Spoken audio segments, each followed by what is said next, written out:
आतंक मच्चाएका छन्।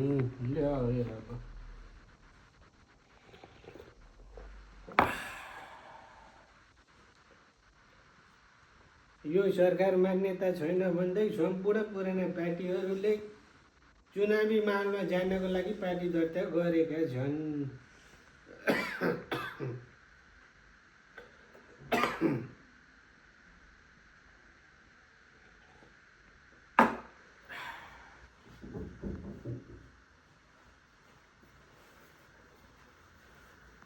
ल हजुर म यसो बाहिर दिन जान लाग्यो है। बाहिर कहाँ हिँडिस् त? यसो पार्टीको काम छ, पार्टीले बोलाइरहेछ। यसो चुनावको प्रचार प्रसार पनि छ, अनि यसमा आशीर्वाद पनि पाउने अरे। त्यही त नि अब नेपालको अवस्था एउटा पार्टीले सम्हाल्नै पर्यो। आशीर्वादसँगै पेट्रोल पनि फ्री, अनि 3000 रुपियाँ भत्ता पनि छ नि हजुर। एरीमा ज्याठा अझै पनि पार्टी गर्दै हिँड्छस्? तँलाई पार्टी कुन पार्टी? त्यही त नि पुरानो पार्टी। एरीमा ज्याठा पुराना पार्टी बन्द रहेछ। तिमीले मुर्दाबाद भन।